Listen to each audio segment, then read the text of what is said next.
Bapak, Ibu, dan Saudara yang dikasihi Tuhan, kini mari kita bersama-sama memulai ibadah kita pada kesempatan kali ini di tanggal 14 Juli tahun 2020. Mari kita mulai ibadah PA kita dengan memuji nama Tuhan dari Kidung Pasaman Jawi nomor 23. Kita pujikan bait 1 dan bait yang ketiga, Puji Mring Allah.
Tuhan, pada saat ini marilah kita bersama-sama bersatu hati kita masuk di dalam doa. Mari kita bersama berdoa. Bapa kami yang di surga, kami mengucap syukur pada kesempatan ini kami sudah bisa bersama-sama dengan keluarga kami untuk mengadakan ibadah PA. Dengan segala tantangan dan keterbatasan kami, tetapi kami yakin dan percaya bahwa Tuhan tetap menyertai dan memberkati kami semua. Maka dari itu kami serahkan ibadah kami malam hari ini hanya ke dalam tangan kasih Tuhan. Kiranya Tuhan sendiri yang menyertai dan memberkati kami di dalam ibadah kami malam hari ini. Termasuk di dalam kami akan bersama-sama membaca dan merenungkan sebagian dari kebenaran firman-Mu. Kami mohon Tuhan juga berkarya di dalam hati dan pikiran kami, menerangi hati dan pikiran kami, sehingga kami bisa mengerti. Terlebih kami bisa melakukan apa yang menjadi kebenaran firman Tuhan ini di dalam kehidupan kami sehari-hari. Demikian ya Bapa, seluruh doa permohonan kami, semua kami naikkan hanya di dalam nama Tuhan kami Yesus Kristus. Haleluya. Amin. Mari bersama-sama kita memuji nama Tuhan. Kita pujikan dari Kidung Jemaat nomor 103. Kita pujikan bait 1 dan bait yang kedua, Allah yiku pangen satuhu. Yeku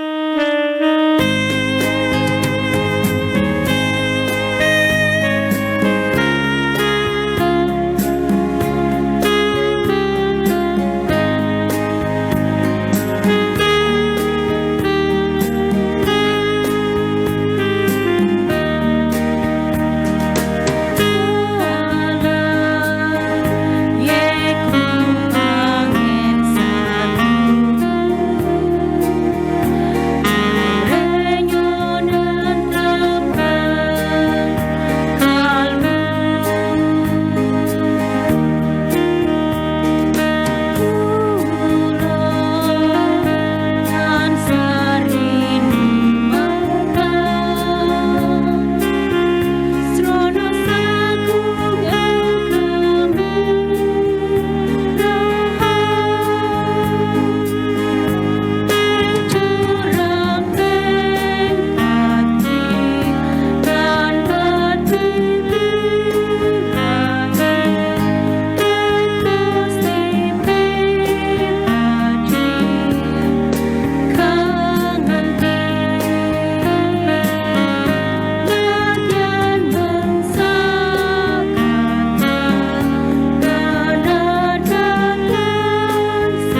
akan bersama-sama kita baca dan kita renungkan diambil dari Efesus pasal 4, kita baca ayat 17 sampai dengan ayat 32. Efesus pasal 4 ayat 17 sampai 32 yang demikian bunyi kebenaran firman Tuhan dengan judul Manusia Baru.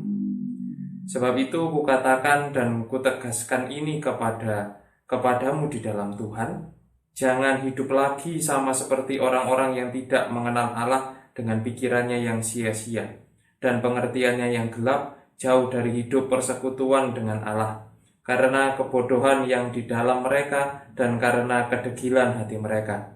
Perasaan mereka telah tumpul, sehingga mereka menyerahkan diri kepada hawa nafsu dan mengerjakan dengan serakah segala macam kecemaran.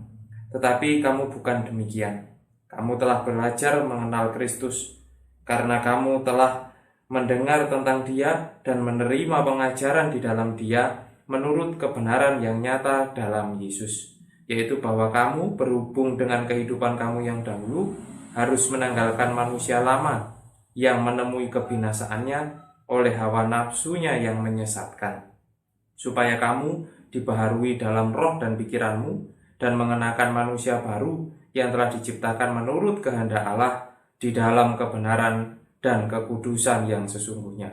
Karena itu buanglah dusta dan berkatalah benar seorang kepada yang lain, karena kita adalah sesama anggota. Apabila kamu menjadi marah, janganlah kamu berbuat dosa. Janganlah matahari terbenam sebelum padam amarahmu, dan janganlah beri kesempatan kepada iblis. Orang yang mencuri, janganlah ia mencuri lagi, tetapi baiklah ia bekerja keras dan melakukan pekerjaan yang baik dengan tangannya sendiri, supaya ia dapat membagikan sesuatu kepada orang yang berkekurangan. Janganlah ada perkataan kotor keluar dari mulutmu, tetapi pakailah perkataan yang baik untuk membangun, di mana perlu, supaya mereka yang mendengarnya beroleh kasih karunia. Dan janganlah kamu mendukakan Roh Kudus Allah, yang telah memateraikan kamu menjelang hari penyelamatan. Segala kepahitan, kegeraman, kemarahan, pertikaian, dan fitnah hendaklah dibuang dari antara kamu. Demikian pula segala kejahatan. Tetapi hendaklah kamu ramah seorang terhadap yang lain, penuh kasih mesra dan saling mengampuni, sebagaimana Allah di dalam Kristus telah mengampuni kamu. Demikianlah kebenaran firman Tuhan. Berbahagialah kita yang senantiasa membaca, merenungkan, terlebih mampu melakukan di dalam kehidupan kita sehari-hari. Amin. Bapak, Ibu, dan saudara yang dikasihi Tuhan, saya rasa kita semua pernah melakukan hal-hal yang tidak baik.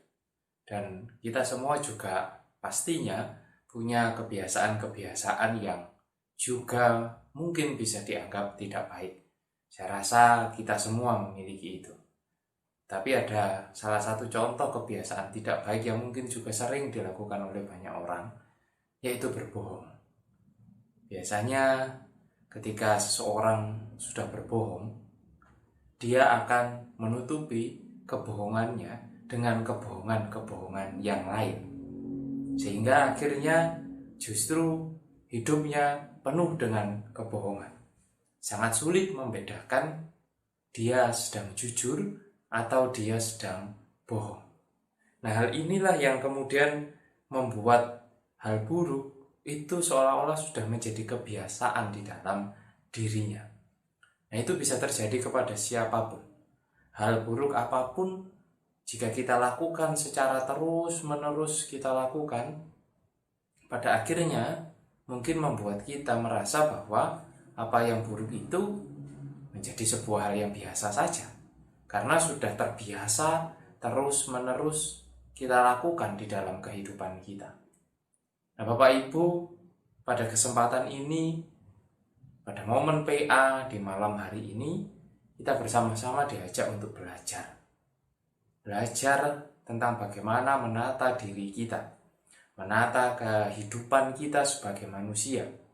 Maka dari itu di dalam perikop yang kita baca bersama-sama malam hari ini, diberi judul Manusia Baru. Ini berarti ada sesuatu lama yang kita tinggalkan. Ada sesuatu yang harus kita perbaiki atau kita baharui sehingga kita bisa dikatakan sebagaimana yang tertulis di dalam bacaan kita pada kesempatan ini, yaitu menjadi manusia baru. Namun secara lebih khusus lagi, apa yang sebenarnya dimaksud dengan manusia baru itu? Manusia baru yang dimaksudkan di sini adalah mereka yang memiliki karakter Kristus di dalam kehidupannya. Sungguh luar biasa dikatakan di sini bahwa manusia baru, manusia, saya dan panjenengan semua, ketika mau menjadi baru, maka kita harus memiliki karakter Kristus di dalam kehidupan kita semua. Nah, karakter seperti apa yang harus kita miliki? Karakter Kristus seperti apa yang harus ada di dalam diri kita jika kita memang mau menjadi manusia baru? Kita bisa membaca tadi secara banyak sudah dituliskan di ayat 25 sampai dengan ayat 32. Namun ayat 25 sampai dengan ayat 32 inilah yang menjadi jalan keluar dari permasalahan yang sebenarnya terjadi dalam kehidupan masyarakat Efesus waktu itu, yang tergambar dari ayat 17 sampai dengan ayat 24, di mana mungkin manusia pada waktu itu, seperti saya ceritakan di awal, banyak melakukan hal-hal yang buruk, banyak melakukan hal-hal yang dianggap mungkin tidak sesuai dengan apa yang dikehendaki Tuhan, atau cara hidup yang seharusnya dimiliki oleh orang-orang yang mengenal atau memahami ajaran Kristus.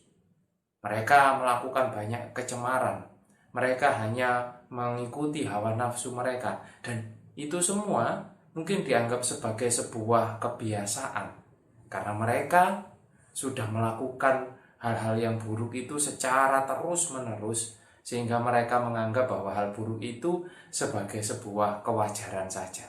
Nah, disinilah kemudian Rasul Paulus mengingatkan untuk bisa menjadi manusia yang baru, seperti yang tertulis di dalam ayat 25 sampai 32 ini tadi. Banyak sekali dikatakan. Yang pertama, jangan berdusta. Lalu apabila marah, jangan sampai matahari terbenam. Kita harus menyelesaikan amarah kita. Jangan mencuri. Harapannya kita bisa bekerja keras, bahkan kita bisa membantu orang lain. Jangan ada perkataan kotor. Mungkin perkataan kotor ini bisa menjadi sumber sakit hati orang lain terhadap kita, yang akhirnya menjadi konflik antara kita dengan orang lain tersebut. Dan jangan mendukakan Roh Kudus. Dalam arti, jangan kita mengkhianati keimanan dan keyakinan kita kepada Tuhan. Berpegang teguhlah kepada Tuhan. Dan ayat yang ke-31 tadi saya ulangi, segala kepahitan, kegeraman, kemarahan, pertikaian dan fitnah hendaklah dibuang dari antara kamu. Demikian pula segala kejahatan. Nah, inilah hal-hal yang harus dibuang. Yang dikatakan kalau kita mau menjadi manusia yang baru, mau memperbaiki diri kita, maka hal-hal apa yang harus dibuang? Ya ini tadi, seperti yang tertulis di dalam ayat 25 sampai dengan ayat 31. Ini yang harus kita buang, ini yang harus kita perbaiki, supaya kehidupan kita nanti bisa menjadi lebih baik dan kita bisa dikatakan sebagai manusia yang baru tadi. Lalu, jika hal-hal buruk itu sudah kita buang, hal-hal buruk itu sudah kita singkirkan, apa yang harus kita isi di dalam kehidupan kita? Mari kita membaca ayat 32. Tetapi hendaklah kamu ramah seorang terhadap yang lain, penuh kasih mesra dan saling mengampuni, sebagaimana Allah di dalam Kristus telah mengampuni kamu. Ini yang harus kita isi di dalam hidup kita. Ramah seorang terhadap yang lain, penuh kasih mesra dan saling mengampuni. Karena Allah sudah melakukan itu kepada kita semua melalui pengorbanan Tuhan Yesus. Dan saatnya bagi kita untuk mewujudkan itu, bagaimana kita hidup penuh kasih mesra, bagaimana kita bisa ramah terhadap yang lain, bagaimana kita juga bisa saling mengampuni ketika ada orang yang melakukan kesalahan terhadap kita. Nah, inilah gambaran manusia yang baru. Kita buang yang buruk-buruk, tapi kita isi dengan yang baik-baik di dalam kehidupan kita. Yang pertanyaan terbesar di dalam kehidupan kita saat ini adalah, Sudahkah kita menjadi manusia baru itu? Sudahkah kita membuang tadi dusta, membuang rasa marah yang berlarut-larut? Sudahkah kita bekerja keras dan menolong orang lain? Lalu sudahkah kita mengendalikan kata-kata kita? Dan kita tidak mendukakan Roh Kudus, tetapi kita bisa melakukan apa yang menjadi kehendak Tuhan, dan juga tidak ada lagi kepahitan, kegeraman, kemarahan, pertikaian, dan fitnah di dalam kehidupan kita. Saya rasa banyak sekali yang harus diperbaiki dalam kehidupan kita, saya dan panjenengan semua. Mari kita bersama-sama menjadikan ini sebagai patokan atau sebagai target dalam hidup kita. Paling tidak ada yang kita perbaiki. Biasanya orang kalau mau memperbaiki diri bingung, saya harus mulai memperbaiki dari yang mana? Apa yang harus saya perbaiki? Mari kita baca ini tadi. Ayat 2 ayat 25 sampai 31. Adakah itu di dalam diri kita? Adakah kita yang masih seringkali berdusta? Adakah kita yang seringkali marah berkepanjangan? Adakah kita yang seringkali mengucapkan kata-kata kotor? Ada fitnah, ada kepahitan, ada kegeraman di dalam hati kita? Masih adakah itu di dalam diri kita? Kalau itu masih ada, mulailah dari situ. Kita memperbaiki diri kita. Dan lalu kita perbaiki seperti apa? Ada 3 hal yang disampaikan di ayat 32 tadi. Kita isi diri kita dengan kasih mesra, dengan keramah tamahan terhadap yang lain, dan mudah mengampuni orang lain, saling mengampuni satu dengan yang lain. Sehingga itu yang menjadi target hidup kita. Kita perbaiki dan kita isi dengan hal-hal yang positif. Kita sudah tahu patokan-patokannya, apa yang harus kita perbaiki. Dan kita juga sudah tahu apa yang harus kita masukkan dalam hidup kita, yang harus kita tambahkan di dalam diri kita untuk mewujudkan manusia yang baru itu tadi. Maka di dalam PA pada kesempatan malam hari ini, silahkan berdiskusi bersama-sama dengan anggota keluarga terkait bagaimana upaya yang kita lakukan agar kita menjadi manusia yang baru itu. Agar kita bisa membuang yang buruk-buruk tadi dan mengisi hidup kita dengan yang baik-baik tadi. Membuang seperti yang tertulis di dalam ayat 25 sampai 31. Bagaimana cara kita membuang itu? Dan bagaimana kita memasukkan hal-hal yang tertulis di dalam ayat 32 itu di dalam diri kita. Silahkan sharing bersama-sama dengan keluarga. Silahkan bercakap-cakap, saling menguatkan satu dengan yang lain. Semoga pada saatnya kita benar-benar menjadi manusia yang baru. Ada karakter Kristus yang terpancar dalam kehidupan kita. Tuhan memberkati kita semua. Amin. Mari bersama-sama kita sambut kebenaran firman Tuhan ini dengan kita memuji nama Tuhan dari Kidung Pasamuan Jawi nomor 435. Kita pujikan bait 1 dan bait yang ketiga, Gustimu kepareng mundut.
dikasih Tuhan, kini mari kita bersama-sama satukan hati kita.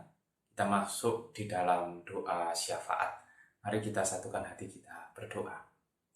Bapa kami yang di surga, kami bersama-sama mengucap syukur bahwa pada kesempatan ini kami sudah bisa bersama-sama membangun ibadah PA bersama dengan keluarga kami masing-masing. Meskipun kami tetap di dalam kondisi terbatas karena pandemi yang masih terus berlangsung, tetapi kami yakin dan percaya bahwa Tuhan tetap menyertai, Tuhan tetap memberkati kami semua di dalam kami menjalani kehidupan kami semua ya Bapa. Maka dari itu kami senantiasa memohon, khususnya bagi saudara-saudara kami yang saat ini sedang menderita sakit, apapun sakit penyakitnya, kami tetap mohon kasih dan penyertaan Tuhan tercurah di dalam diri saudara-saudara kami, berupa kekuatan, berupa semangat bagi saudara-saudara kami untuk menjalani proses pemulihan, hingga mereka bisa kembali pulih, bisa kembali menjalani aktivitasnya dengan penuh sukacita. Dan kami juga menyerahkan kehidupan kami, di dalam kami membangun kehidupan berkeluarga, di dalam kami berkegiatan, bekerja sehari-hari. Kami mohon tuntunan dan penyertaan Tuhan. Biarkan keluarga kami diliputi dengan damai sejahtera, serta aktivitas pekerjaan kami juga bisa berjalan dengan lancar. Melalui pekerjaan yang kami lakukan dengan jerih lelah kami, bisa mendatangkan berkat bagi diri kami, keluarga kami, juga orang-orang di sekeliling kami. Begitu juga untuk anak-anak kami semua yang masih di dalam proses pendidikan, di mana banyak juga tantangan yang mereka alami dengan sistem pembelajaran secara online ini. Kami yakin dan percaya Tuhan tetap menyertai mereka, Tuhan memampukan mereka untuk tetap menjalani tugas dan panggilannya dengan penuh sukacita. Ya Bapa, kami juga menyerahkan gereja Tuhan dimanapun berada, khususnya yang ada di Jemaat Mojosari ini. Segala kegiatan pelayanan yang ada, kami mohon Tuhan senantiasa menaungi dan menyertai. Sehingga melalui kegiatan pelayanan ini benar-benar bisa menjadi sarana kemuliaan nama Tuhan. Dan nama Tuhan bisa semakin dipuji dan dimuliakan. Karena kegiatan pelayanan yang dilakukan di tengah-tengah Jemaat Mojosari. Ya Bapa, kami secara khusus juga ingin berdoa untuk bangsa dan negara kami. Di tengah situasi yang sulit ini, kami mohon Tuhan memberkati para pemimpin bangsa kami.